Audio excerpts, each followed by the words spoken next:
SuperTalk Mississippi media production. Have you been seriously injured? Mama Justice is here for you. Our medical team partners with top-notch doctors, surgeons, therapists, and urologists, ensuring a comprehensive recovery journey. If you've been injured, call Mama Justice today. We're here for you. This is Gerard Gibert, and thank you for listening to MidDays here on SuperTalk Mississippi. MidDays with Gerard Gibert is on the air. MidDays with Gerard Gibert is powered by C-Spire. Power your home or business with C-Spire Fiber. To learn more, visit supertalk.fm/C-Spire. C-Spire Fiber powers SuperTalk Mississippi.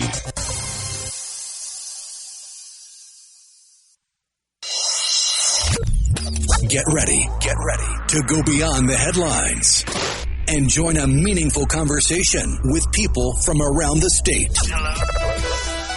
You're listening to MidDays with Gerard Gibert here on SuperTalk Mississippi.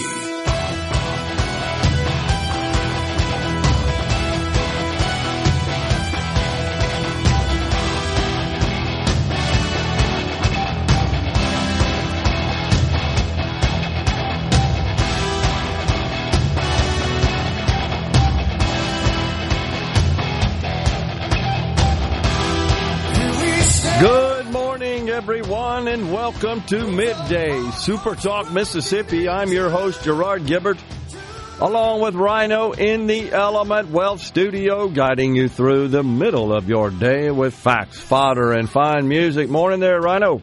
Howdy, howdy. All right, so we got the Major League Baseball All-Star Game today, and guess where it is? You already know the answer to this. It's in Atlanta.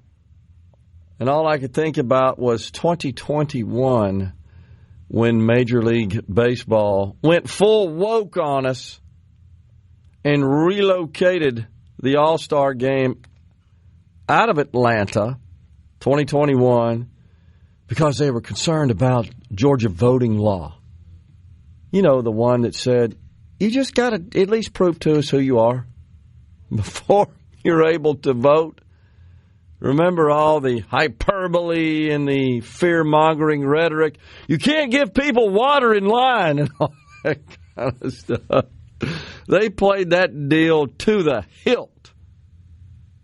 They did. And so Major League Baseball, of course, like so many organizations, public and private sector in this country, were leaning into full woke, appeasing, as you like to say, the teeny tiny fractional infinitesimal segment of the population that would be aggrieved about, hey, we just want to make sure that, you know, before you vote here, you're a legitimate registered voter and you're who you are. I mean, they're voting, which was crazy. Remember Biden going crazy over this thing? And we learned just doing a little bit of research that the voting laws in his own state of Delaware, which he likes to refer to, that and Scranton, of course, Pennsylvania, were more strict than Georgia.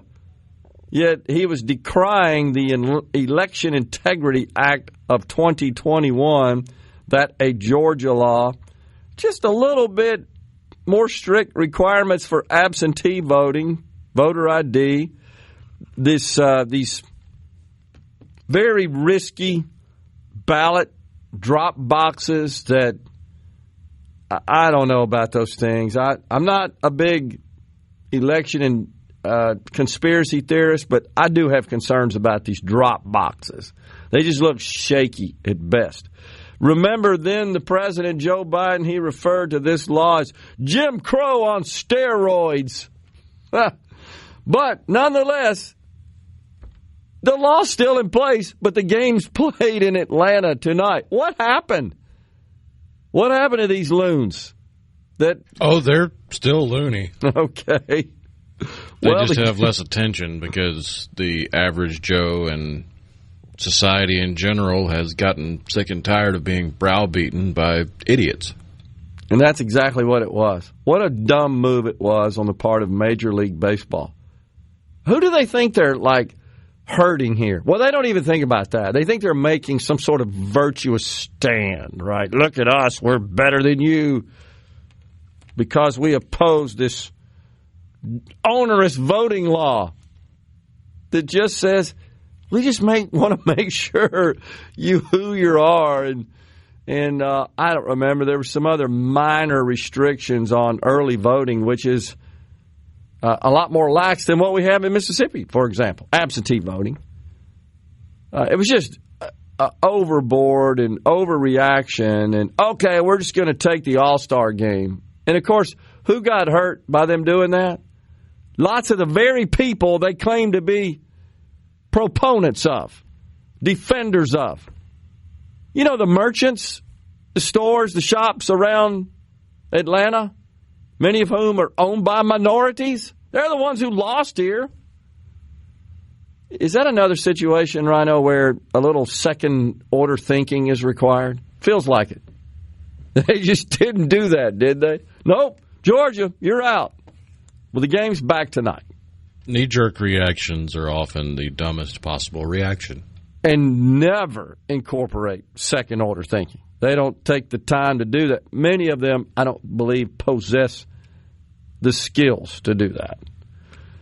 Today, the president is at Carnegie Mellon University in Pennsylvania.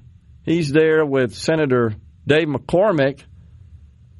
And the president, man, I love it. He's all behind this AI revolution. And he understands that is a path to prosperity. It's a national security matter that this country leads in that realm. And so Pennsylvania is having a big summit, energy and technology summit, because, as we know, you got to have energy to power these data centers, which are necessary to host AI technology. So they're having a big event there. The president will accompany Pennsylvania Senator Dave McCormick.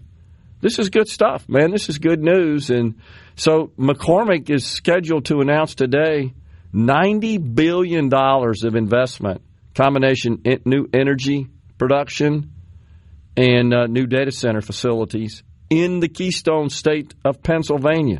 So as you can see, this is becoming competitive across the country. The good news is I feel like there's plenty to go around. And what I mean by competitive, states competing for these investments from these major companies. And he says there's no better place than Pennsylvania to lead the next revolution in energy, tech, and AI. From our abundant energy sector, this, of course, is Senator Dave McCormick. This is his post. From our abundant energy sector to our incredible universities and skilled workforce, our Commonwealth is poised to lead the next era of growth and opportunity. This week's Energy and Innovation Summit will highlight all our great Commonwealth can do to help America win the AI race. I feel the same way about the great state of Mississippi, with major investments from Amazon, NVIDIA, Compass in the Magnolia State. I believe Mississippi is poised to be a major player, a juggernaut, if you will, in this AI technology revolution.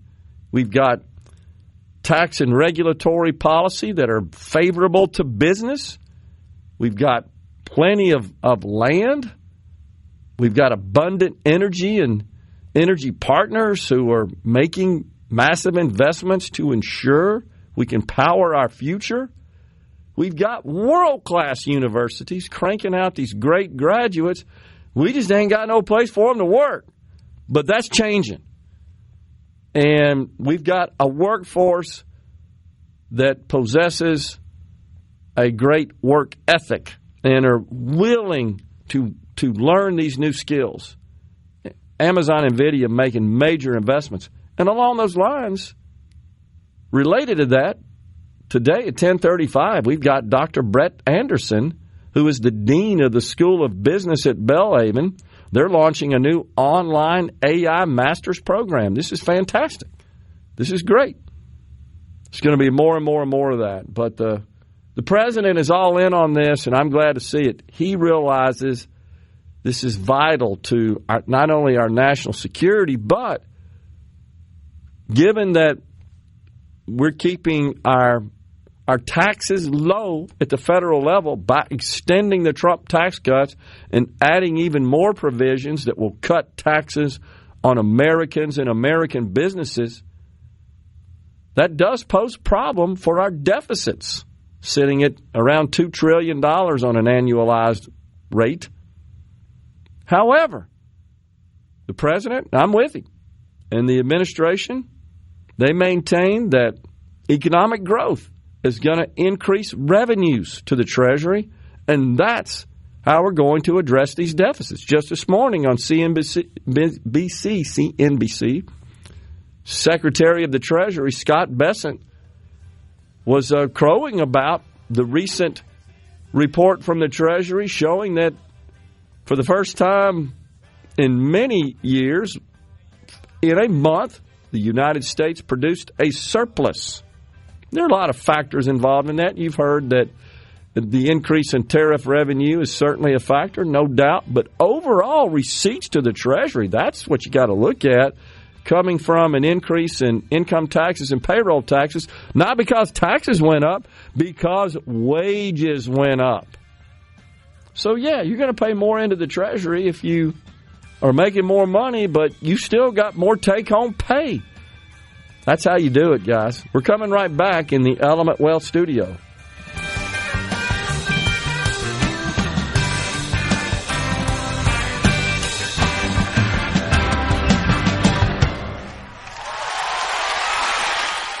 Hey, this is Bob. This segment of Middays with Gerard Gibert is brought to you by Covington County Hospital in Collins, where your health matters. They're rolling.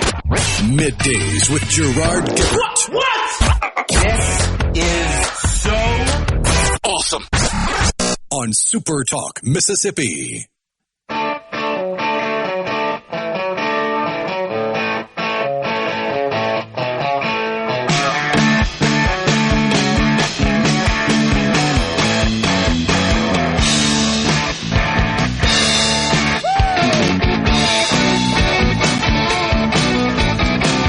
So we're back with you in the Element Wealth studio. Wow. A Harvard-Harris poll, you don't expect this, says the president is doing the right thing on immigration by a margin of 52% to doing the wrong thing, 48%. 52 to 48. That's really incredible. And that, I think, indicates that most people in this country support having sovereign borders and stopping this massive flow of illegals across it that are just infiltrating our cities, costing us a whole bunch of money. You may have seen a report that in Chicago public schools, CPS as it is known, they're having to lay off a bunch of people. They're upside down from a budgetary perspective, and that's being attributed to the costs associated with educating illegals in the country. Oh, man. So, now the liberals get all upset because the people that have half a brain want to stop the flow and want to return many of these illegals. Certainly if they're not working, not paying taxes into the system, well, it's a big problem. Part of the problem is the left's seeming unwillingness to differentiate between legal immigrants and illegal immigrants. So and true. That's partly because it's just easier for them. If they don't have to use their brains, they just regurgitate what they've been spoon-fed and told to say. But also, it takes away, how do I word this? Now I've lost my train of thought. Never mind. Well, they need an item. They need an object that I don't know if this is what you were thinking, but I'm just thinking that they get some sort of political gain and power and benefit from defending these people and trying to put them on some sort of level. And there's no doubt they're human beings. I think we get that. That doesn't mean we should just open the doors wide open. I think that's where the left just loses it, and they're perfectly fine if that just means that more people certainly at the upper end of the income spectrum have to pay more into the Treasury to absorb all the costs associated with managing and dealing and delivering services such as education services, because our laws say that, hey, if you're a resident, it doesn't really matter if you're legal or not. You can attend public school. Interesting. The Consumer Price Index, the CPI, we got that data this morning that broke. And this, of course, is a broad-based measurement of the cost of goods and services. It increased 0.3% month over month. The 12-month inflation rate hanging around at 2.7%. Both of those were fairly close to expectations. The Dow, however, reacted somewhat negatively to that. This really doesn't clear the way for the Fed to reduce the benchmark interest rate. I just don't see that happening this month, maybe before the end of the year. So it's hard to tell, the effect that tariffs had on the CPI. I will say that the naysayers and the doom and gloomers were predicting much more serious price increase from tariffs. That simply hasn't happened. I actually believe that's mainly because the amount we import just from as a part of our total GDP is not as significant, I think, as many think. And so a lot of the cost of these items are embedded in other items, in other goods that we purchase, but it's not as significant as a percentage of overall GDP and consumption. But it certainly could have an impact. Many still believe that those who think the other shoe hasn't dropped yet believe that businesses went out and sort of purchased ahead of time, stocked up on their inventory before the tariffs took effect, and therefore we really haven't seen the effect. So it remains to be seen. I couldn't be more optimistic, though. The president also decided yesterday, the administration, that NVIDIA could sell its H2O chips to China. Now, this really isn't its flagship family of graphics processing units. That's what NVIDIA makes. But, man, is it ever powering the stock ahead when the administration gave NVIDIA the green light. It is up $7 today, 7 and change, nearly 5%. Just a couple of weeks ago, recall, NVIDIA became the first company to achieve a $4 trillion valuation market cap, and now it's sitting at $4.1 trillion, slightly ahead of Microsoft, who's just below the $4 trillion mark. This is amazing. This is incredible. Again, this is a testament to innovation and free enterprise that we enjoy here in this country. Of course, we got this loon, this kook, Mamdani, who looks to me to be poised to be the next mayor of what has historically been the center of free market capitalism, New York City. What's really incredible, what's most disturbing other than the fact that this guy's a card-carrying Marxist communist, is he's a huge anti-Semite. What did he say? If Netanyahu were to land in the country, he would take him out or something to that effect? Now, New York City, I believe, perhaps has the largest percentage of residents who are Jewish, and they're going to let this anti-Semite be the mayor of New York City? It's unthinkable. I'm just blown away by this. This is a guy that thinks there should be no billionaires, wants government-owned grocery stores, free buses, wants social workers instead of police officers, wants to seize property and the means of production straight out of the filthy, as you have informed us, Karl Marx's playbook. Oh, his filthiness is one of the least problematic portions of his character. How could you hold that guy up and the principles that I guess that he supported as your standard? That's amazing to me. If you yourself hold no actual principles. It has to be it. Other than seeking attention by trying to virtue signal your way to the top of the woke pyramid. Unbelievable. So I have been receiving, because after you know how the algorithm works, you watch one or two, you get a bunch of them. I've been receiving lots of videos produced by looks like just liberal activists. I don't know who they are. I mean, they're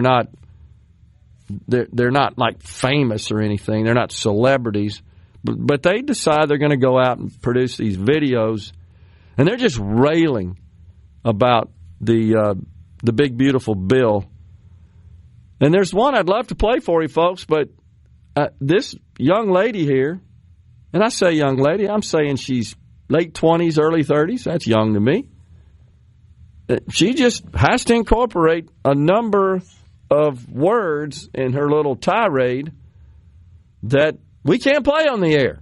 I'm having a hard time finding any I can play. She's dressed like she's in her 20s. That lady's 40 plus. Okay. Well, maybe I'm just doing a bad job of guessing her age. The left is perpetually stuck in pre-adolescence. Well, that's true. That's why their brains aren't fully formed and they make such bad decisions.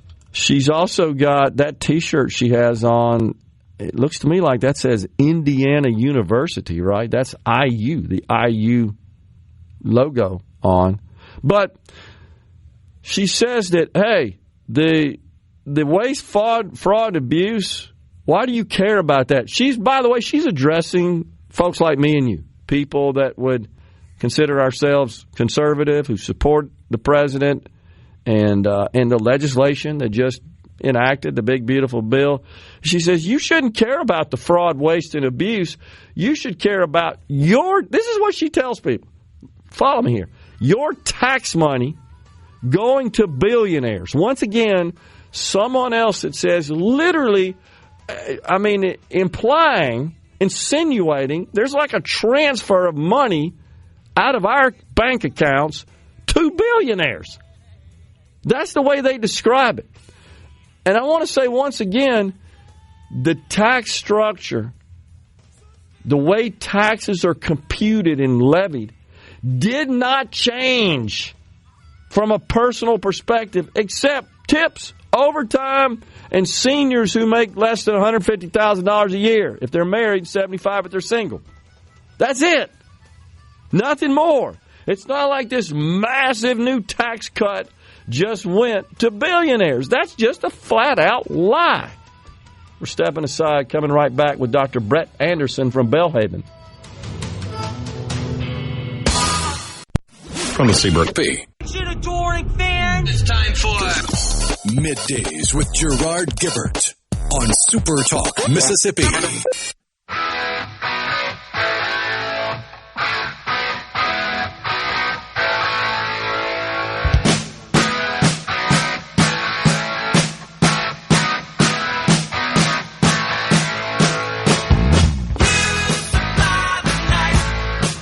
Little Toto bumping us into this segment here. Appreciate that, Rhino. We're pleased to welcome now to the Element Well studio Dr. Brett Andrews, the Dean of the School of Business at Belhaven. Dr. Andrews, good to see you, sir. Thanks for coming in. Thanks for having me on. All right, so we have an article on our website, supertalk.fm, about a brand new online AI master's program the university is offering. Talk to us about that. Wow. Yeah, we put together this program, and we're the article has this as the first statewide, completely online master's in AI. So it's the technology of the future. Yeah. Well, there, as you're well aware, there are a number of other schools across the country that have launched what appear to be successful programs because they've been out there a couple of years and they're still going. But this is, to my knowledge, this is the first online AI master's program, as you said, in the state, right? Yeah, to my knowledge, that is. Yeah. So who are you targeting for that? Who would be sort of the ideal students for this program? Well, in that regard, there's several things we want people to know about the program. First, this is about doing AI, not just studying it. Yeah. The curriculum's hands-on, it's career-focused, it's designed to meet the needs of employers today regarding AI skills. The second is that we're building ethical AI leaders, not just people who can code. Yeah. Belhaven is a Christian university, and that allows us to bring a moral compass alongside this technology, which is the most exciting piece of technology I've seen in my lifetime in terms of the career shift. And finally, I want everybody to know that this is a program that you can do. It's 100% online, but you really don't need that much in the way of a specialized background to get into it. It's great if you have a technical background, but if you don't, we have all the prerequisite classes that you need to get leveled up and get started in the program. Okay. That's what I was going to ask you. Are there some sort of prerequisites? Could someone just dive right into this and at least get through the course, be proficient? Absolutely. So what do you earn once you complete the course? Well, it's a degree program, so you earn a master's degree from Belhaven University, accredited master's degree. And that, alongside the skill set that you already have, we're typically, because you have a bachelor's degree in order to be able to get into it, typically these are older students that have a more established career. Typically, the people that we see, we have a couple of related programs already, and the people who are in those programs are people who want to build their value so they can continue on up inside their own company that they're already with, or they want to get qualified to go take part in a different career, different industry that's more exciting to them. Gotcha. So talk to us about the content, the subject matter, Dr. Andrews. You obviously start, I'm thinking, you start sort of with the basics of what is AI and then progress from there. And do you then maybe investigate some explore practical use cases in business and just other subjects? This degree program has an applied focus. And so we really want the graduates to be able to add value to their company as soon as they get out. So to that end, we're looking at some really specific applications that are happening right now. There's a lot happening in customer service, the most common of which is that AI chatbot that's on the company's website. There's a lot of things happening in process automation where we're automating the boring stuff, so to speak. The creation and reconciliation of invoices, HR, payroll, several behind-the-scenes types of automation that previously had to be manually accounted for. There's a lot in fraud detection. If you're like me, every once in a while you get that little text message from your bank on your cell phone saying, hey, did you make this purchase halfway across the country? And you get to say yes or no. A lot of that is determined by an AI helping the bank understand this transaction happened outside of the pattern that you're usually following. Gotcha. And it can do it in almost real time, which is really helpful. So there's a lot of applications we'll be focusing on right away with the students in the program. So then the idea would be, I'm assuming that someone who currently is working for a company and maybe wants to enroll in this to get better exposure to how AI could benefit them and their job or their company overall, and then take what they learn back to that company and perhaps implement some of that those solutions. Absolutely. We want nothing more than to make our students a rock star where they are at work. And to that end, we developed a whole capstone experience where the student gets to define the project that they want to have as their capstone experience. So if there's a problem at work, you can have the faculty as your paid consultants to help you design a solution to this that you can take back and add value. And again, make yourself look like a rock star, hit a home run, whatever the analogy is, in your place of work. Yeah. So it's interesting, is it not, Dr. Andrews, that you've got something that's somewhat deeply technical, or most people on the outside would consider this technology deeply technical, but it's core now to the business education. Well, it certainly is. And again, I want to come back to my statement earlier. You don't need really a special technical background in order to get into this and to succeed while you're in it. That's the great thing about some of the generative AIs that are out right now, the Chat GPTs, the Claudes, the Copilots, et cetera, that are out there. Not only are they generally good at answering questions, but we've actually got a customized AI that we use inside our online classroom to help you learn and understand the material that's going on. So you don't have to wait for an email from your professor or something. You've got your onboard AI study buddy right there that we call Lighthouse. It's right within the classroom. You can take it with you on an app in your pocket and continue to help you learn wherever it is that you're learning, day or night, whatever time of day. You've got instant access. So as you're well aware, there's not a company in America of any size and scope for sure, and even many small companies that aren't implementing some form of AI into their business operations across the spectrum. Do you get into any of those? Do you share any of those use cases in the class? Yeah, we absolutely do. I mean, it begins with first, let me thank Governor Reeves for allowing us to participate in that grant program. We got a nice grant that's going to allow us to bring on more faculty assets to help this program grow and expand. We already have the announcement statewide that AWS is putting a lot of AI emphasis here. We've got NVIDIA with the new partnership with the colleges and universities here. Certainly we have those assets as a part of the program.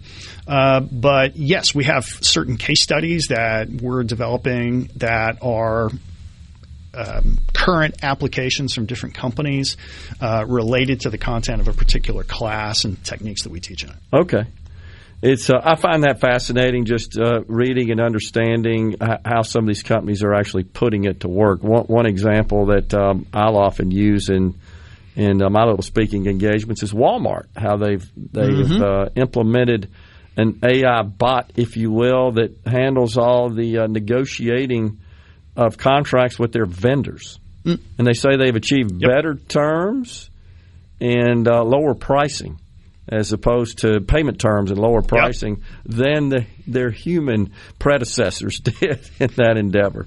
Yeah, and that Walmart being the largest retail corporation in the world, that is a huge amount. I mean, just 1% of an increase there can make massive amounts. Sure. One of the most personalized applications that I've seen of it, I was in Sam's shopping the other day, and they have the robot that goes around and tracks inventory, and it knows that customers are walking into and out of its path. It knows how to do that and avoid it. That is an onboard AI that's running that as an autonomous robot. It's incredible. It's a cool little example of things that you can do with an AI. One of the big misnomers that I come up with or hear from people in the community, they keep asking me, is AI going to take my job? Yeah. And it's a great question, but the answer is no, an AI is not going to take your job. What's going to take your job is somebody who knows how to use AI better than you do. That's exactly what Jensen Huang, the CEO of NVIDIA, said. AI is not going to take your job. It's people that are using AI that are going to take your job. That's exactly what Huang said. And I thought that was profound and quite accurate and a great way to describe it. So, but we have a lot going on here in the state of Mississippi that's exciting. We absolutely with respect to AI, with Amazon and NVIDIA making, as you mentioned, massive investments in our state.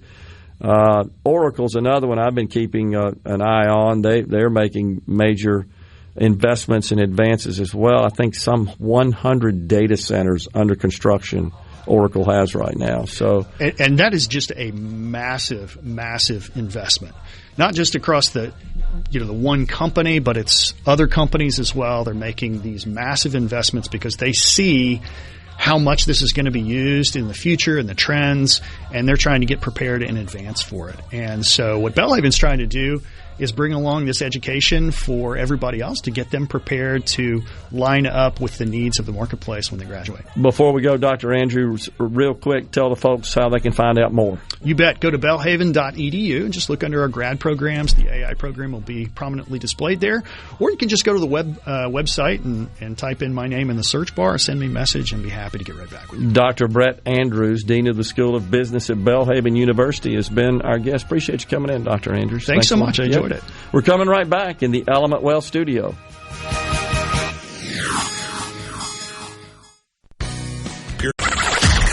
Come on. Middays with Gerard Gibert.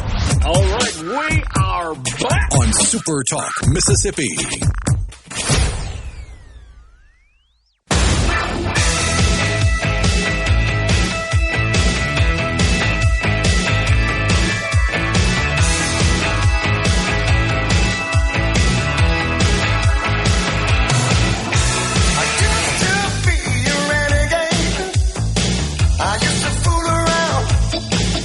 We're back with you in the Element Wealth studio. Thanks so much for joining us. It is Middays.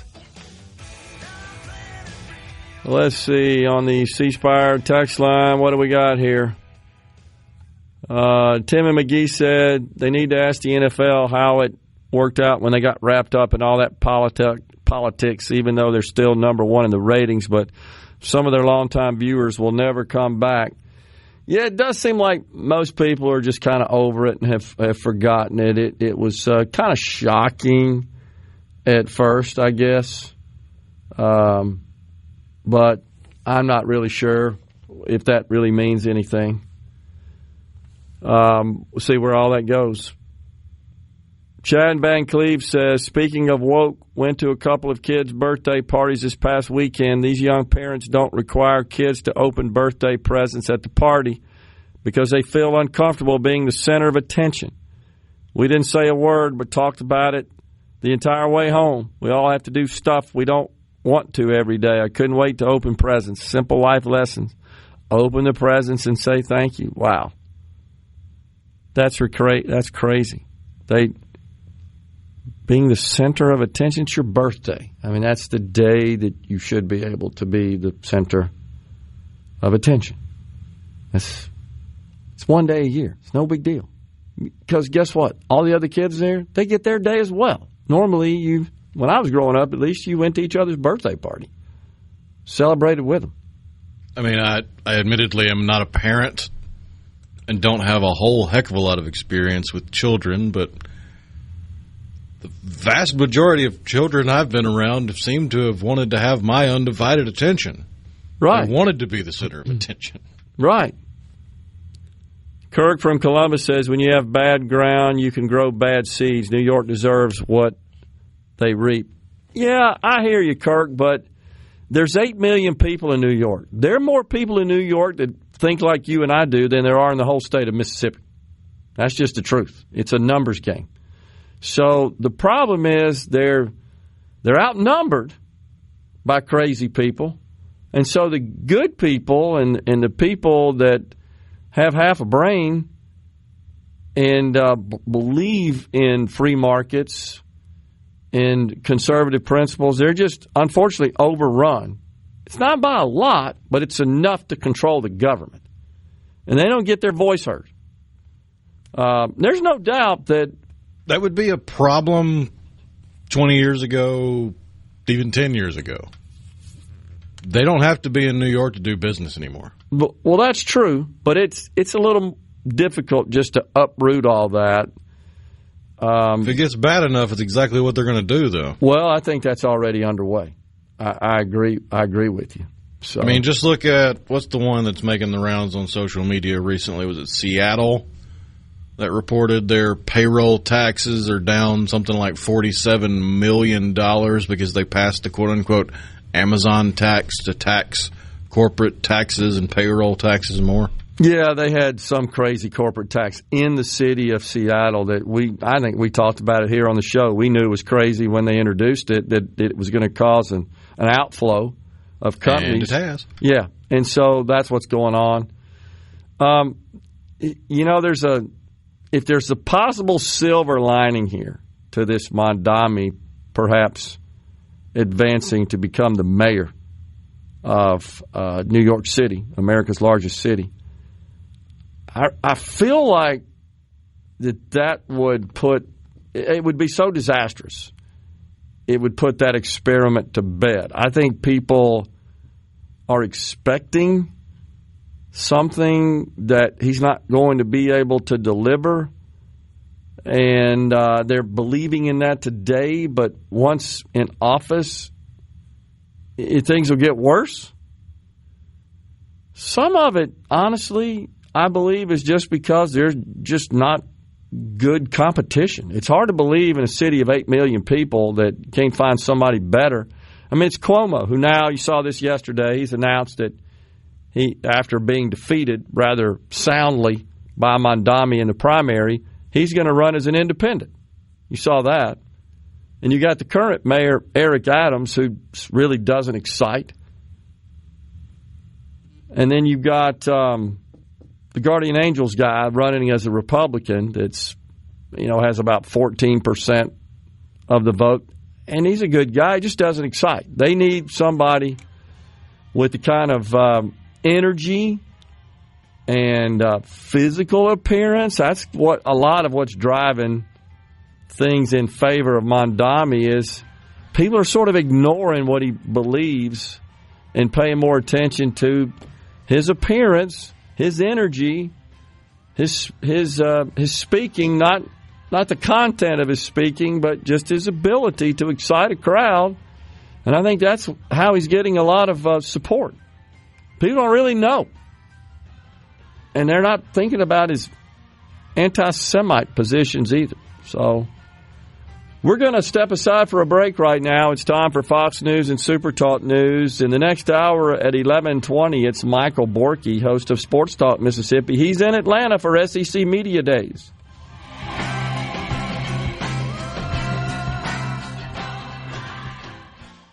Hour of Middays with Gerard Gibert is brought to you by the Mississippi Business Journal. Visit msbusinessjournal.com. Scott Coopwood, publisher and president. Welcome to the show that challenges you to think deeply, and look beyond political posturing. You're listening to Middays with Gerard Gibert here on SuperTalk Mississippi.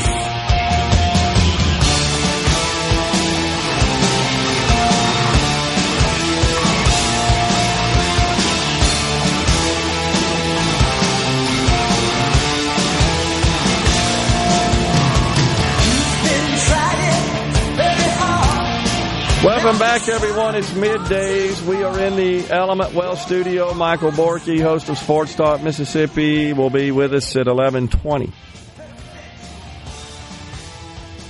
So, let's see here on the C-Spire text line.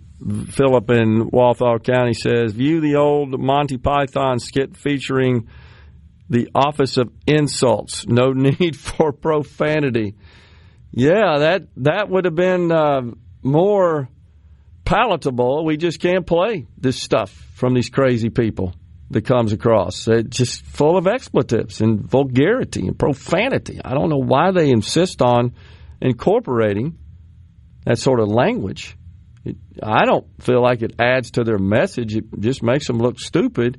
You said you think maybe it's to attempt at least to appease to the younger generation. Yeah, it's partially rage bait because I'm sure there's a consultant firm somewhere out there telling the Democrat National Convention or Committee that you got to get this percentage of the youth vote back. And we say that if you use more colorful language and curse words in your videos, then you'll get this percentage of the vote. And then if the Republicans and conservatives argue against the use of the language, then you'll get this percentage of the vote. And they break it all down. I mean, you got consultants for what color tie to wear. You can't imagine they're not trying to figure out how best to craft their supposedly off-the-cuff speeches on video. Unbelievable.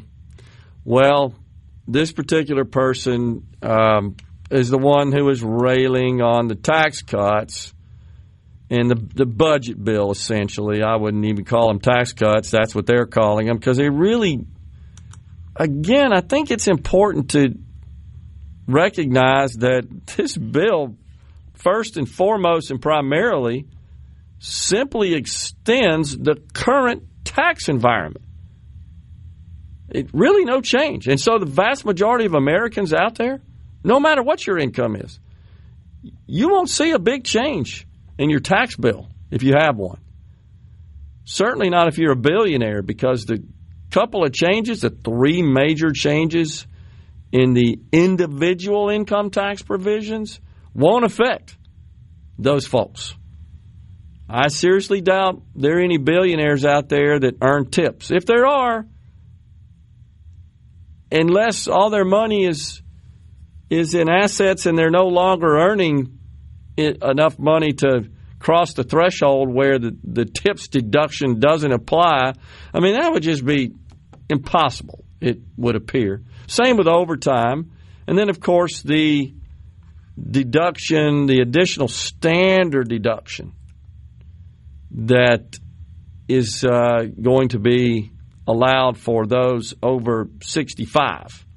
But they must have an income of less than $75,000. Doubt anybody's got a $75,000 below income that also happens to be a billionaire. And I'm using billionaire because that's specifically the word they all use. It's always billionaires. And the same would apply if they're married, filing joint at $150,000. I just doubt that they're anything else related to that. So this is just the same as the one we played yesterday from Senator Slotkin of Michigan. They just promote this narrative that's just wrong. I mean, it's just not factual, not grounded in the truth. And that's what she's saying. All those savings are going to billionaires. Nothing changed. What savings? She's basically saying that the cuts, that there are a few cuts that are incorporated in the budget bill, mainly to non-defense discretionary spending, some of which was stuff the Doge team pointed out. She's saying, oh, yeah, we're not really saving that money. We're just transferring that to billionaires. It's just a flat-out lie. I'm sick of it, honestly. I'm sick of the misrepresentation and the mischaracterization of fact, especially when you're dealing with something like taxes, which is math. And they just don't want to dig into all that. So it's a source of frustration, as you can tell. 3 Democrats, by the way. It's hard to believe we're already talking about the presidential election of 2028. The New York Post had an article yesterday. 3 Democrats have double-digit support in early 2028 presidential primary poll. You won't believe this, but the front runner, Kamala Harris, in 2028. What? I was shocked at that. She lost rather handsomely to President Trump in the general election in 2024, and then trailing her. They've managed to convince themselves that it wasn't because she's just a terrible candidate, an unlikable person, that it was because the campaign was so truncated. Oh. They just didn't have enough time to get her message. Oh, I see. And not only her message, but she as a person needs more exposure because she's so likable and so electable, right? That's what they believe? Sadly. For them, yes. Well, I hope they continue to believe that because they're going to get trounced is what's going to happen. I mean, but who's going to replace her at the top of the ticket? Well, it's Gavin Newsom. It's Pete Buttigieg. Pete Buttigieg with a beard. And Gavin Newsom. And they're the only other 2. There are a number of others, but they're the only 2 that have double-digit support at this point, 11 and 10% respectively, which ain't going to get it done. So does Kamala Harris, 26% support. That's from a Democrat sort of leaning survey organization, Echelon Insights. I'm shocked at this. That's the best they could come up with? That's about like Mondami in New York City. That's the best you guys could come up with, Democrats? And honestly, we need somebody on the Republican side as well in New York City. I think, what's the Guardian Angels guy's name? Curtis something or another. I think he's a good guy, but I just don't think he's a person that's, again, going to excite. And when his brand of public-facing persona is not the brand of Republican that can win in New York. Slava is his name. Yeah, I agree. That's not going to get it done. That's not going to win in New York City. So Republicans need to get their act together and find a candidate who can. And the Democrats, of course, that they got themselves a bit of a problem because they've got this Marxist that is representing them on the ticket in America's largest city. Really is incredible. So back to what Scott Bessent, I just want to pass this on. This was this morning. He's the Treasury Secretary, and this was right after the CPI report this morning. He says, quote, one thing that Wall Street economists got wrong early on was that tariffs were going to cause a substantial price level rise, which hasn't happened. He's right. There hasn't been a substantial price level rise, although we haven't really beat inflation down to the target of 2% either. And I know the president is really upset with Chairman Jerome Powell of the Federal Reserve for not reducing rates. He believes that the economic data justifies that, and that would include, obviously, inflation, which is staying fairly level but still above the 2% target the Fed has before it takes action. The one thing that happened in the big, beautiful bill from a tax perspective, or I should say did not happen, was not included, was indexing capital gains tax for inflation. I still would like to see that happen. And there is a bill, by the way, to do that in the Congress. We'll see if it's got a chance of passing through the House and the Senate.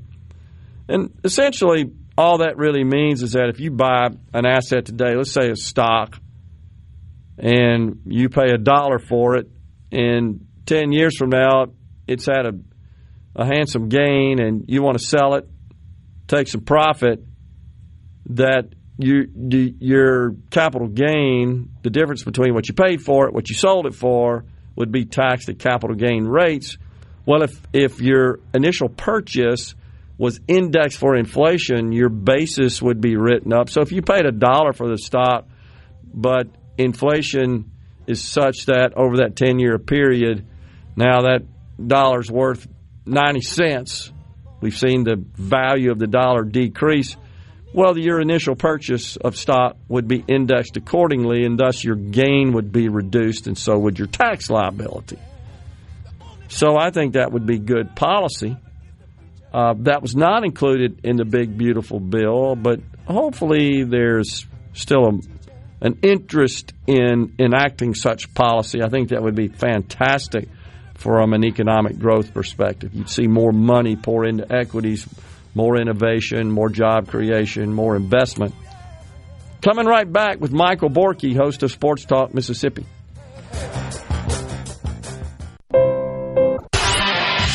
And now, the talk that keeps Mississippi talking. Now, on to the real part. Dynamite! On SuperTalk Mississippi.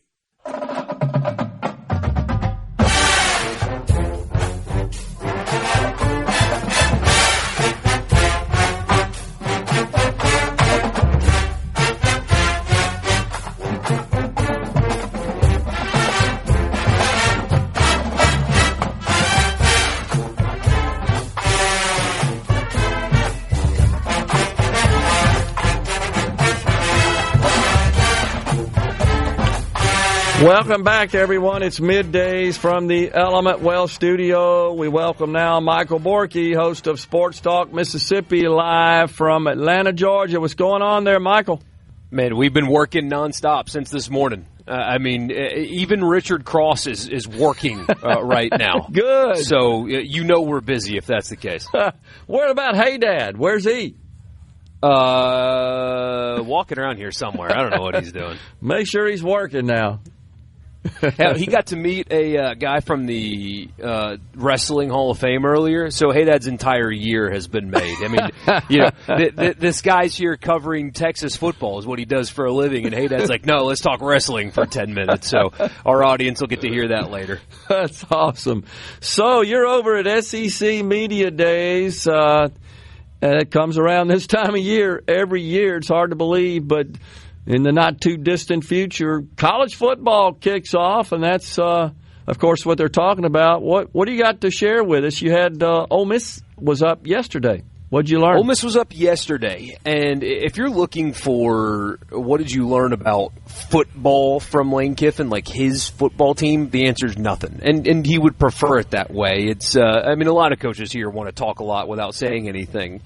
What was interesting, though, from Lane Kiffin is, frankly, when he talks about his family, because every coach says things like, well, I've got the best fan base in the world, and we love where we are and all that stuff. And it's probably all true. Yeah. Every college town in the SEC is a wonderful town with great people. But his family has experienced some loss. Both of his parents have passed away recently. His mom recently, his dad about a year ago, and his kids have moved to Oxford with him. His daughter goes to college there. His son is now going to high school there, and he talks about all this publicly, and you can hear in his tone the way he talks about it that it's genuine, that I don't know if the things would be like this without me taking the Ole Miss job. I truly believe him when he says that. That's what you take away from Lane Kiffin yesterday. Not the trading jabs with Feinbaum, not the taking a shot at Hugh Freeze about fishing pitchers. No, it's I mean, if you even look at him, just look at pictures of him in 2020 when he took the job versus now,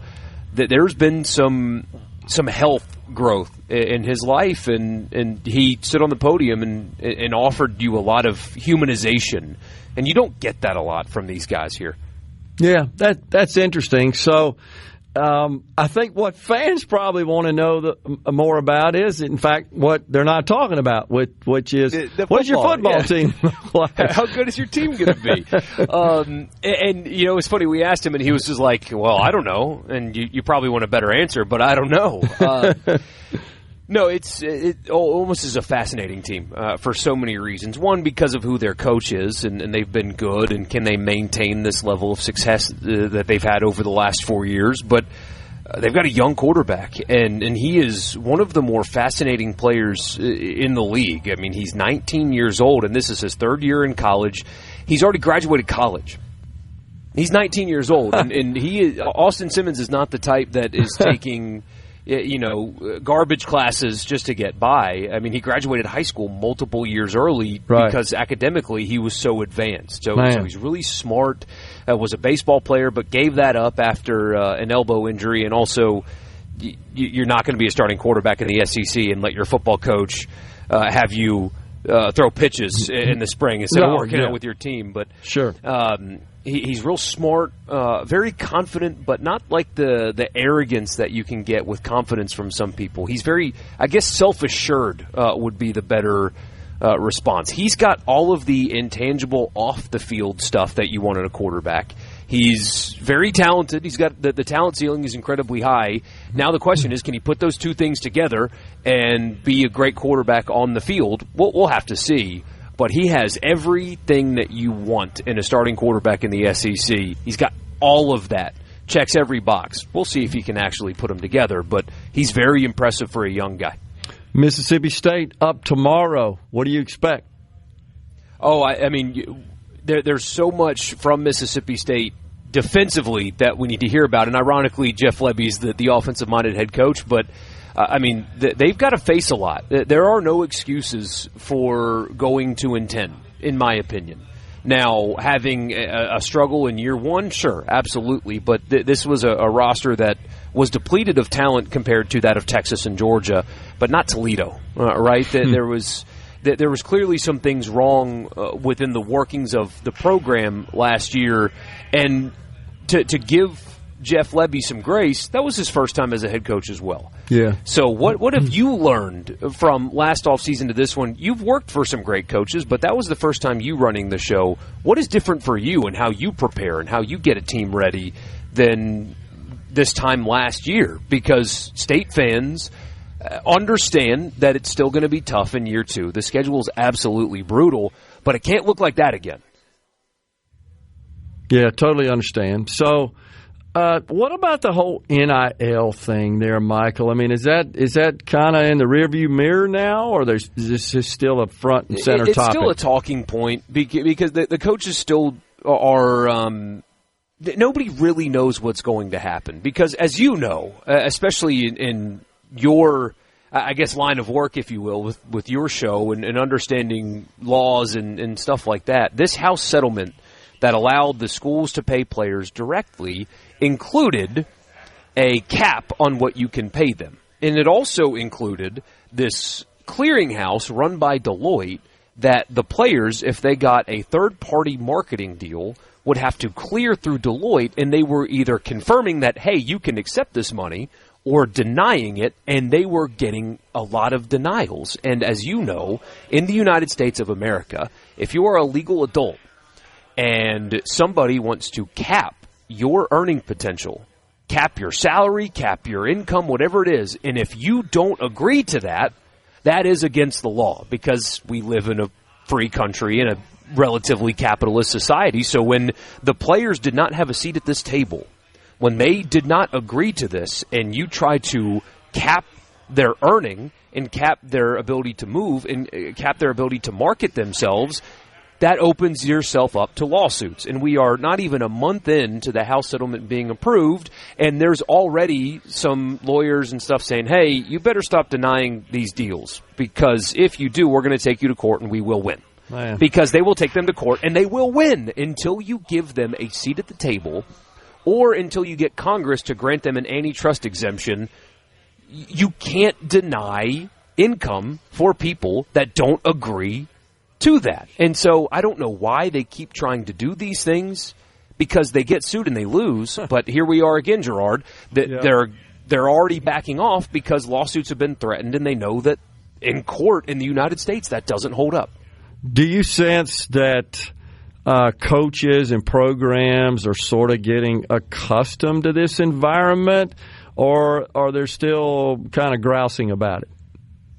Some of them are, and some of them are thriving in it. I mean, everybody's got some complaining, of course, to do. But, I mean, you hear Auburn walking around talking about how they do things the right way and everybody else is doing it wrong. Well, you know, nobody buys that. People they're figuring it out. And, I mean, this is kind of cynical, but I do not care about the complaining about how difficult a $10 million a year football coach's job is. We know you guys go fishing, and we know you go play golf, and you get to spend some time at your really nice house on 30A. It can't be too difficult if you're living in luxury, right? So I don't want to hear that it's tough to have, your player might transfer. Boo-hoo. You're making $10 million a year. Go get another one. So I wonder, Michael, if this new environment, this NIL environment, paying players, has that made compliance more or less difficult for programs? More. Just trying to figure out what the rules are. And they're. I mean, in some cases, it's like there aren't any rules, so don't bother, because they can't enforce them.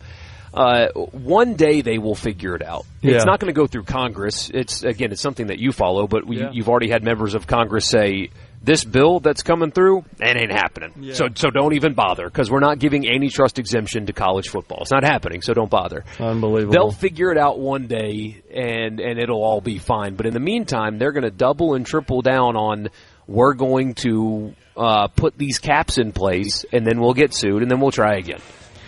It just feels like we got about 40 seconds or so left. It just feels like we're headed for a time when you're going to have the haves and the have-nots, and the have-nots may just exit the game altogether. Here's the thing, though. There's always been a haves and have-nots in college football, and I don't think that gap has gotten any wider. Okay. Interesting analysis. All right, appreciate it. Well, you guys have a good time over there. Appreciate you calling in. Great talk with you there, Michael. Appreciate it, man. Yes, sir. Talk to you soon. We're coming right back in the Element Well studio. Stay with us.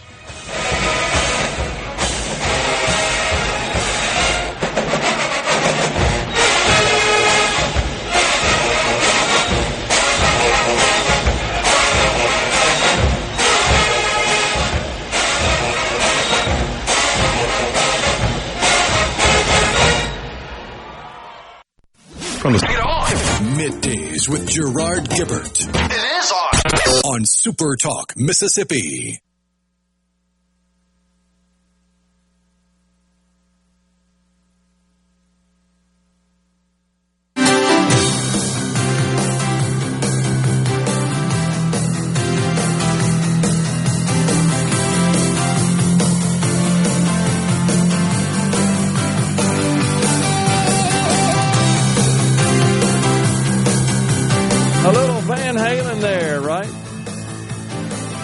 Some would say Van Hagar, but yes, it was still Van Halen. So awesome.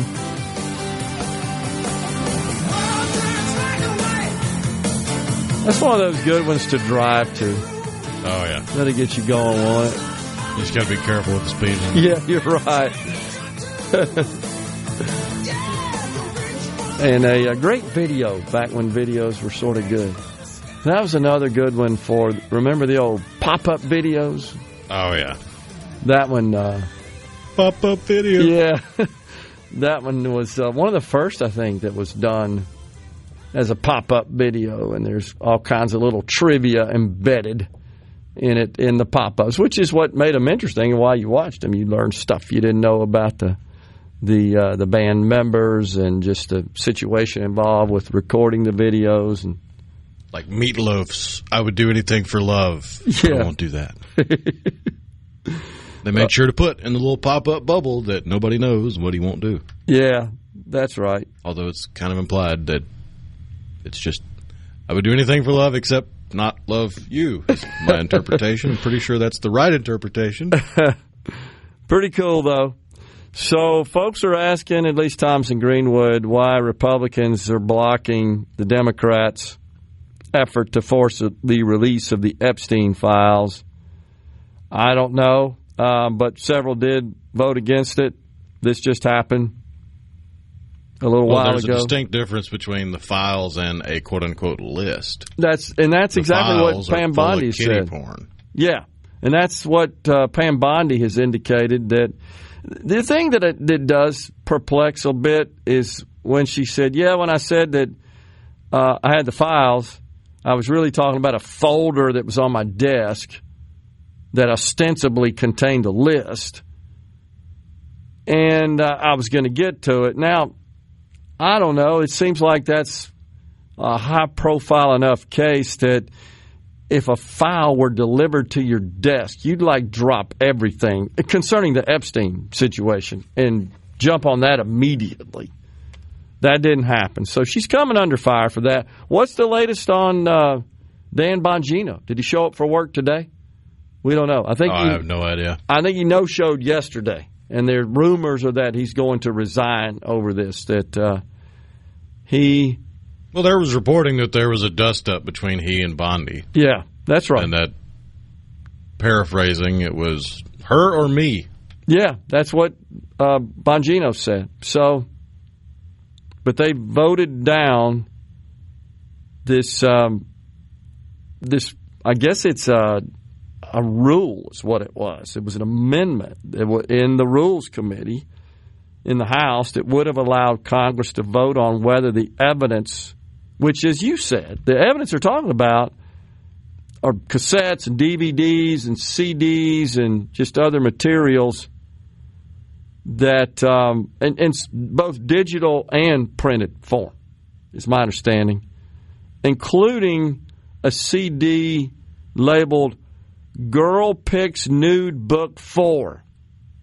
That's literally part of the media's report on the action taken in the U.S. House Rules Committee. So I don't know that the world needs to see pornographic images, totally inappropriate and improper, in my view, and I don't know that that would amount to anything unless those images include high-profile individuals. Victims don't need re-victimizing. It's a huge problem. I agree. So, but nothing will ever be enough for the tinfoil hat crowd. Seems like it. That are just convinced that somehow, through two different administrations with two different political parties that can't stand each other, nothing leaked out damaging about either party. Yeah. So Bongino in 23, he had a very popular podcast. He said the Jeffrey Epstein story is a big deal. Please don't let that story go. Keep your eye on it. The Daily Beast says Trump is furious at Bongino, who, has not shown up for work since July the 9th. Wow. And that was after, of course, Getting a couple texts saying that Trump put out a post saying he was back at work and in good shape. Oh, okay. Well, that's different than what was reported from this news source about an hour ago. So that's interesting. Welcome to the world of news, where they're a day late and a dollar short, seems like. Certainly could be. Yeah, interesting. Price Wallace said, I bet she doesn't pay any taxes. And that was a little while ago. I'm not sure who Price was talking about. Probably the lady that you said was 20, I said was 40. That was that's cursing right. at us. Yeah, good point. Price, Representative Price Wallace, of course, from Simpson County, the Mendenhall area. Yeah, you're probably right. That's usually the ones who complain the most. She probably couldn't name the 3 branches of government. I agree. But the number of videos that have been produced with that same message. Hey, at least you got to give her credit. What's that? She's not sitting in the front seat of her car recording the video. That's true, because many of them love to do that.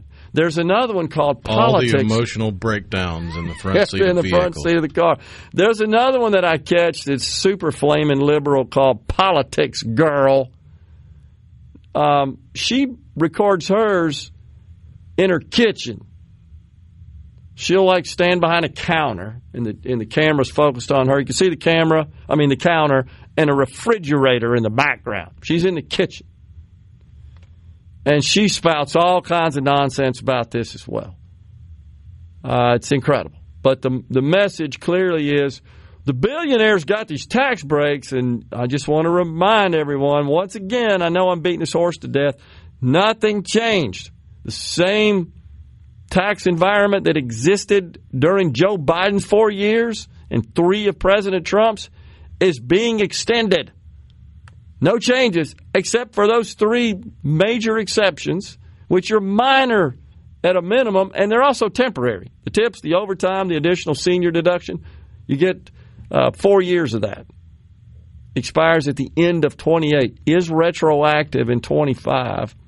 So they're just totally wrong. It's like there's just this new series of tax reform provisions that just got enacted. No. It primarily extended what we have. And that was a big risk to the economy, and I think a risk to prosperity. And by the way, even the business provisions, mainly immediate expensing of capital investment, machinery, equipment, and so forth that qualifies, and R&D expenses, that simply returned to the original structure of 2017. No big change. That, unfortunately, was decreased beginning sometime in Joe Biden's term. That was in order to get it through the reconciliation process when it passed in 2017. It started out as 100% immediate expensing, and it whittled down to 40%. It's been restored to 100%. That's it. By the way, you know who else did that? Barack Obama. They don't want to. Yeah, but you can't expect Democrat politicians and the little woke sheep that follow them and vote for them to actually have a memory longer than a goldfish. Everything's right now. That's Everything true. is this moment. This moment is the most important moment of your life. That is and so you're true. not feeling enough. Perhaps they want to ignore that little fact that Barack Obama advocated for such policies.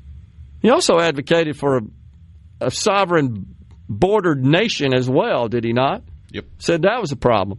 So did Bill Clinton. These revered figures in the Democrat Party. I mean, they hold them up as gods, literally, in their party. Well, it is absolutely true that after the 2008 financial crisis, one of the policies Obama put in place was to amp up immediate expensing, to stimulate.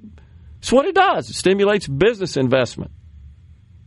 And that, of course, is good for the economy. So they don't want to acknowledge that. I know. What message did Kamala have that she was a complete failure? What does that mean? I think you paused there. What message did she have? That she was a complete failure? Oh, I got you. I didn't see the pause. I see. Yeah. I don't know what the heck she's going to say. All I know is, according to these latest polls, she comes out on the top of the prospective Democrat candidates in 2028. It's fair to say the field is quite weak because it's Pete Buttigieg and Gavin Newsom and Kamala Harris are really the 3 major figures being discussed. The only 3 that are in double digits. I think they got their hands full, no doubt about it. We're stepping aside for a break, coming right back in the Element Wealth studio.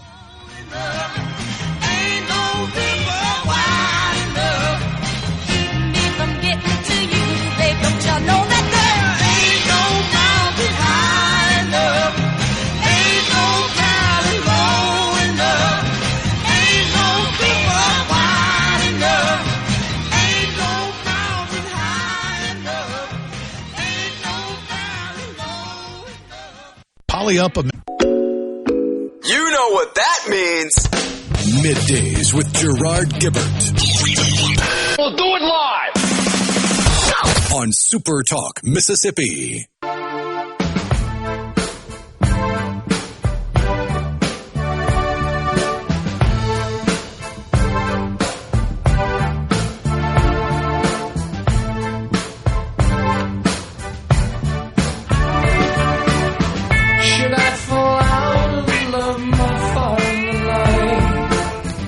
Wanted to pass on to you that the state's fiscal year, of course, just completed June 30th. We had the Speaker of the House in the Element Wealth studio a week ago, Monday of last week. And while he was sitting here, you recall he had just received an update from his staff about the revenue year-to-date closing information for the fiscal year 2025 for Mississippi. Came in pretty level with sine-die estimates, in other words, the budget, the projection. Well, the Mississippi Lottery Corporation released its fiscal year data as well. Revenue to the state of Mississippi transfers to the state from the total revenue produced by the games of the MLC. Came in at $113 million. So that's for the entire fiscal year 2025. And that is a little below last year, about $9 million. Sales came in at, I think, about $450 million, which is certainly strong. Revenue to the state, again, $113 million. As I recall, it was around $122 for fiscal year 24. Lots of factors figure into that. The performance in any given year. One big thing, of course, that drives lots of sales is whenever those Mega Millions and Powerball jackpots get on up there, you see a lot of folks go out and buy tickets that aren't regular players. So you'll see a spike. Didn't have as many of those in fiscal year 25. That's just the way it works out. Totally random. But still, this is some interesting information concerning the lottery since its inception. And that launch occurred in 2019, November 2019. The instant games, the so-called scratch-off games, went online, were available across the state. And then it was several months later when the drawdown games came to the state, starting out with the multi-state Powerball and Mega Millions. And then since then, the Lottery Corporation has added some state drawdown games, the Cash Pop, Cash 4, 5, and stuff. Well, $470 million has been transferred to the State Highway Fund since inception, and $221 million to the Education Enhancement Fund. That, of course, in accordance with the law, first $80 million of net proceeds produced in a year go to the State Highway Fund, all the excess to the Education Enhancement Fund. So that's a bunch of money. Roughly $700 million total transferred to the state, produced for the state, since the Lottery Corporation began selling tickets in November of 2019. So there you go. It's a pretty big deal. Let's see here. The story of this auto pen keeps getting more attention, the Joe Biden auto pen.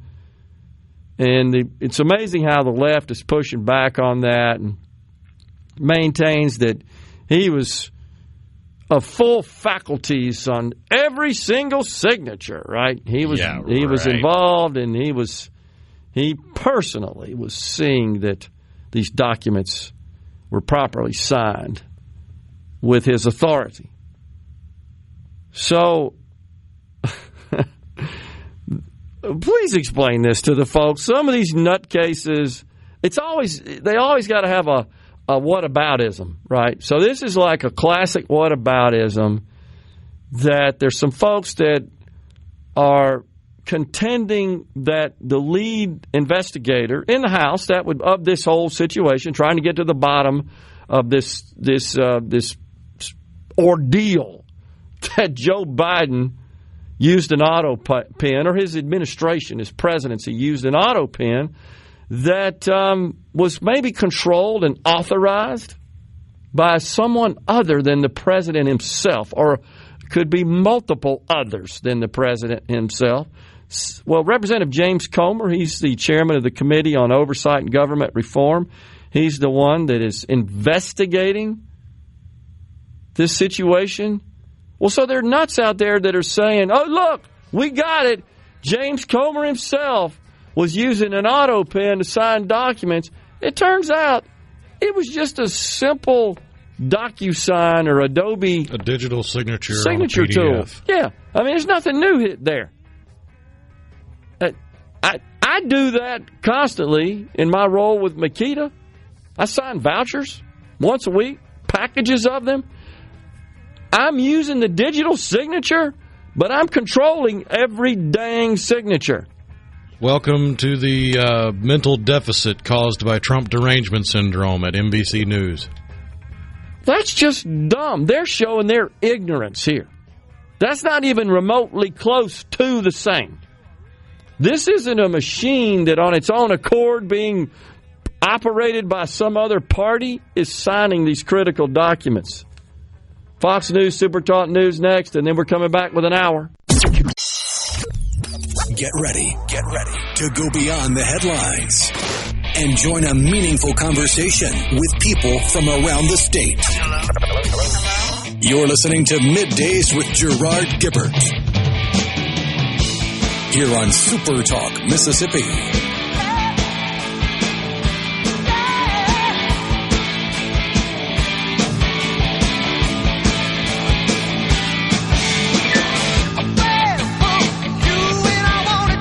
Welcome back, everyone. It's hour 3 of Middays, coming at you live from the Element Wealth studio. We, by the way, appreciate Michael Borkey for calling in from SEC Media Days. The SportsTalk Mississippi game is over there again yesterday. They began yesterday, and they'll be there through the 17th is the plan. SEC Media Days.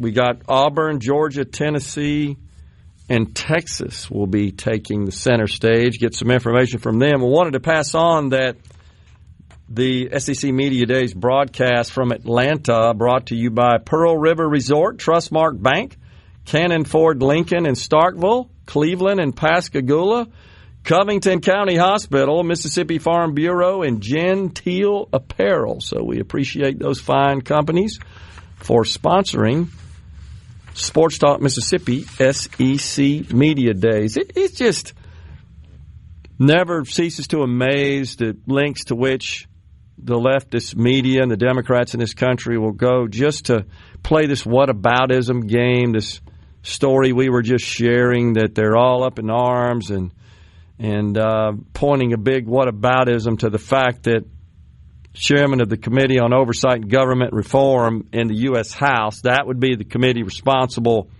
for the investigation of this use of the auto pen during the Biden years.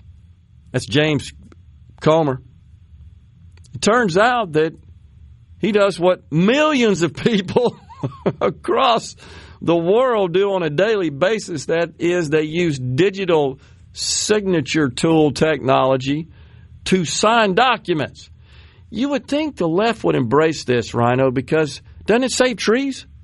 Right? Aren't we saving the planet by not printing documents, physically signing them with an ink pen?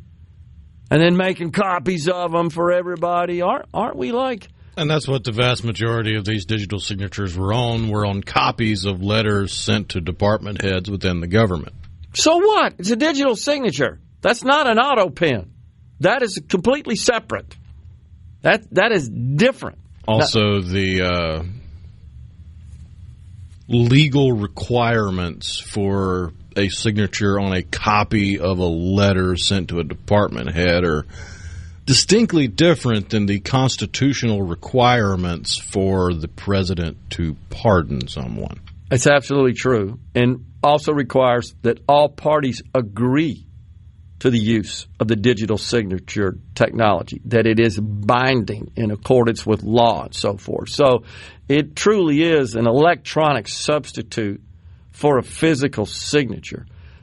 Auto pen is a completely different technology. Yeah, it's an actual mechanical machine that moves a writing utensil in the shape of a signature. And could be operated by anyone, literally.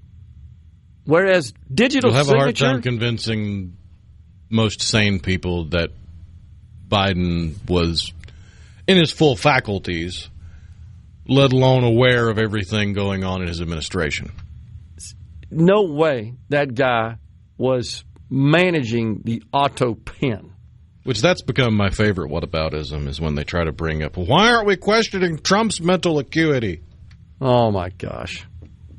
Because there's no evidence that there's a problem there. Because he's not wandering off on the White House lawn and doesn't call out dead people when he's at the podium and doesn't have to have flashcards with pictures of where he's supposed to stand. Countless examples. How far gone do you have to be when you've been a lifelong politician and you can't figure out, I go stand behind the podium and I talk to the people? Oh, man. So just kind of continuing on this narrative of just being untruthful or spouting data for which you have no factual support. It happens here, too, right at home. The Mississippi Democratic Party issued a press release yesterday, turns out, July 14th.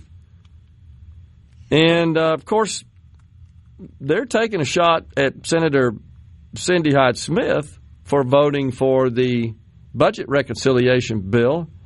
And I think mainly they are attacking and targeting her because there is a Democratic candidate that has announced they will run for her seat, which will be contested in November of 2026. And so Sheik Taylor, the chair of the Mississippi Democratic Party, we've had the honor of interviewing Representative Taylor because he sits in the State House of Representatives. He made a statement on behalf. He serves as the chair of the Mississippi Democratic Party. He said, quote, Mississippians are putting Medicaid slashing Cindy Hyde-Smith on notice after she voted to cut Medicaid for over 200,000 Mississippians, pulled the rug out from under our rural hospitals, and cut tax credits for small businesses. Mississippi voters are fed up and ready for a change. Mississippi is ready to replace Senator Hyde-Smith with a leader who puts people above politics. And we're going to work hard every day to give her the boot and elect someone who truly cares about Mississippi in 2026. So that might be the biggest lie of all, that they're going to work hard. Well, that's true. The Democrat Party of Mississippi hasn't worked hard in my lifetime. Oh. The first thing that struck me, of course, anytime I see numbers, I'm always going to put my numerical, mathematical hat on and say, wait a second. So 200,000 are going to lose Medicaid? Let's think about that. There's 740,000 currently enrolled in Medicaid, which is too many in Mississippi.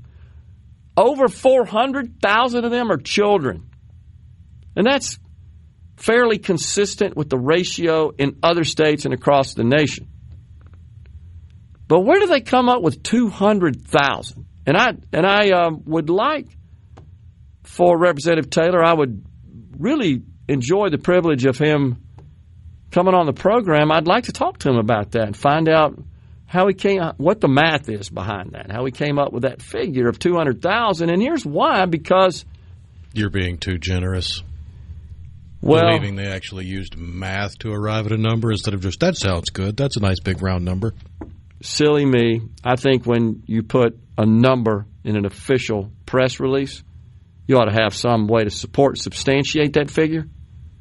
Is that just being maybe a little too naive there to expect that? They're just expecting too much from Democrats. This is why I love capitalism and the business aspect and the business context of figures like this. You do that in business and you don't have a way to prove it, substantiate it, you ain't going to make it. You're bankrupt. I'm not talking about just you might not win the next election. I mean, you're done. There's no mercy, and there should not be. You don't lie about stuff like that. You just don't. And if you think you can do it and cover it up, you don't understand people in the business world very well. But the 200,000, so I started thinking about that. Well, wait a second. The first thing that comes to mind that's the major reform that they're all complaining about is a work requirement, which doesn't affect Mississippi because we don't cover the able-bodied group as does Medicaid expansion, as would Medicaid expansion. We didn't expand Medicaid. We're one of the 10 states that didn't, so it really doesn't apply. It doesn't apply to the blind, doesn't apply to the disabled, clearly doesn't apply to children, despite what the Democrats may think. We don't, on the right, support child labor as in the form of slavery as they may believe that we do. And it certainly doesn't apply to pregnant women. So what the heck are they talking about? So that's the work requirement. Then the other requirement, and this may be where they're going, that is a reform, is that you got to check in twice a year just to prove that you're still eligible from an income perspective, assets perspective, that you're still disabled if you received Medicaid benefits as a result, because that's not necessarily permanent. You could be disabled for a while, right? Qualify for Medicaid, and then you have. One would think the Medicaid was paying for therapy to help you get better. Exactly. That's the purpose of the insurance, was be to cover those medical services so that you could address your disability. Now, some are permanently disabled, and we get that. But there's some who are temporarily disabled, and then they're cured, they're fixed, they need to go back to work. Most importantly, they no longer qualify for Medicaid. Forget the work requirement. So where do they come up with 200,000? It's a serious question, and I doubt you'll get a serious answer. Okay. Well, I'm putting that out there as a question for Representative Taylor right now. Sure would like to hear from you, sir. We're coming right back in the Element Wealth studio.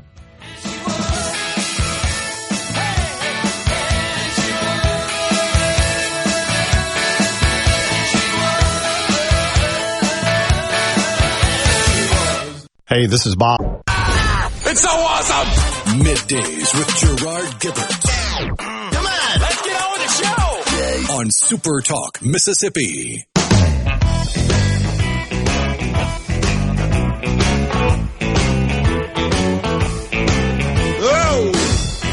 Welcome back, everyone. It's Middays from the Element Wealth studio.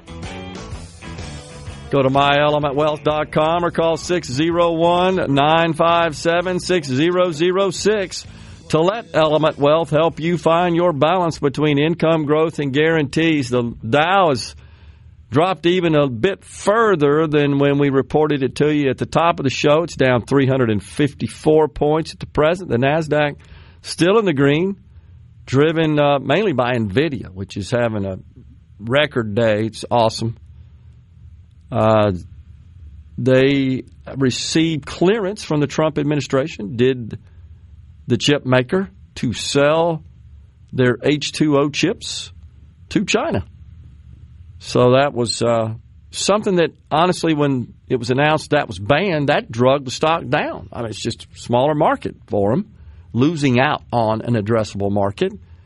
But the Trump administration has decided that at least that family of chips is okay for NVIDIA to sell. I mean, it's good short term. Yeah. Long term, China will just steal it and make their own. Probably. So it's getting a bump. But NVIDIA's got lots of new innovation on the boards as well. So, and I believe they will stay a step ahead. I truly do. But it's good news for the company, at least today. The stock is having a nice run, up about 5%. So Mose asks about the press release we just read to you from the state, the Mississippi Democratic Party. And he says, are they saying 200,000 on Medicaid in Mississippi are illegal or able-bodied?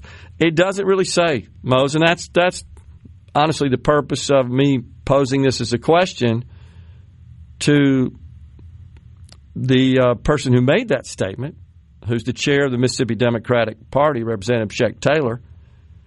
He said that she voted to cut Medicaid for over 200,000 Mississippians. I'm not exactly sure how that figure was arrived at. That's the point, because there are two major reforms, and all the various organizations that are projecting the number of people who are going to lose Medicaid coverage, they're basically believing that, factoring in that this work requirement is going to cause a lot of people to lose their coverage because they can't meet the simple work requirement, or the other reform that they're figuring in is this checking in twice a year instead of once a year to just re-enroll and ensure that you're still eligible, that you meet the eligibility criteria. That doesn't sound unreasonable to me. They're saying, oh, the paperwork is so onerous, they're just not going to be able to complete it. Yes, they can. That's ridiculous. That's like saying they can't get a photo ID to vote. I mean, it's just ridiculous. So, fact is, all the research I've done indicates the vast majority of those receiving Medicaid now that are in the able-bodied coverage group in the 40 states that expanded actually meet the work requirement. There's a small percentage that don't, but I don't think it's too much to ask that they do, because it includes community service, for example. So you go clean the church. That could qualify as an example. Or you're a student looking for work, and you only got to work 20 hours a week, not even full-time. It's a pretty simple threshold there. Pretty simple set of criteria to retain Medicaid coverage, and then they checking in twice a year. That's a problem now. It's a huge problem that somebody could manipulate the system. I know you find that hard to believe, and they would receive authorization for coverage based on their income, and then, a week later, they got a job where their income exceeds the eligibility threshold, and they shouldn't be on Medicaid, but yet they'll get it for 12 months until they have to check in again. So all this really does is puts a check in place semi-annually every 6 months to make sure you're still eligible. The reality is, nobody should technically lose their Medicaid. If you just simply meet the work requirement and you do the paperwork on the check-in and you're still eligible, well, then you shouldn't be kicked off. It's simple as that. I honestly think the projections of the number of people who are going to lose Medicaid, and also the projections on the Republicans' part on the amount of savings that will ensue from that, I think they're both wrong. I don't think it's going to affect that many people. I think they'll figure out a way. You're shaking your head. You believe me on this as well? Yeah, because that's going to be the biggest hurdle of finding 20-hour work weeks, is finding 20-hour work weeks that still allow you to be eligible. Exactly right. I just think that for the most part, we'll see little to no change in the total number enrolled and the costs associated with that. I really do. So I think this is hyperbole. I don't know where they come up with the 200,000.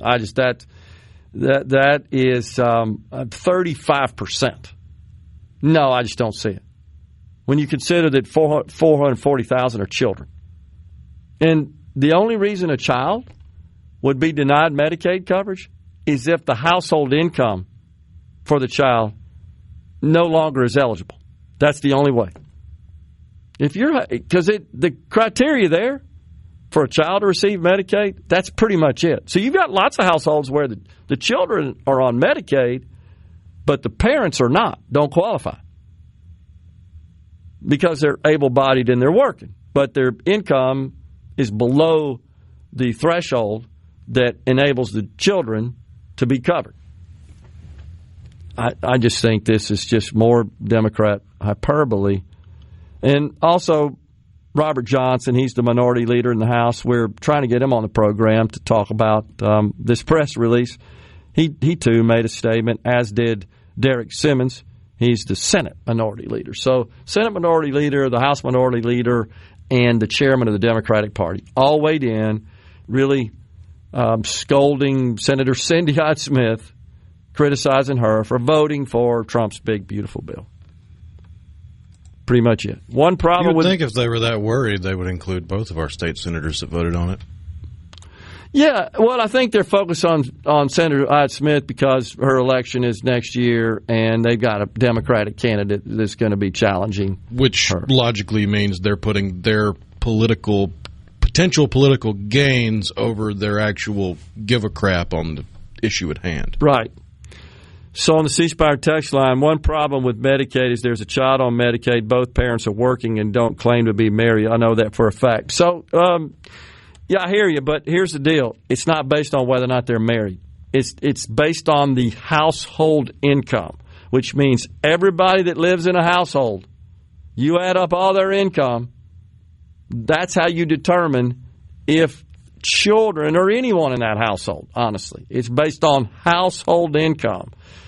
The problem, as you know, is there is a lot of manipulation. There is a lot of game playing. There is a lot of scamming. If you're not married, it's easier to say, well, this is my address and that's their address, and it's two separate households. Right. And what they're supposed to do is check tax returns and addresses on tax returns. But let's just say there are a lot of people out there that have figured out a way to circumvent the controls in the system and end up getting the benefits. That's what happens when you have multi-generational moochers. No doubt. So they end up getting SNAP, they end up getting housing assistance, they end up getting TANF, they end up getting Medicaid. All of that's based on household income. It almost seems like we need some AI to help us determine what true household income is. Well, you can't expect a federal employee to do that job. Ain't going to happen.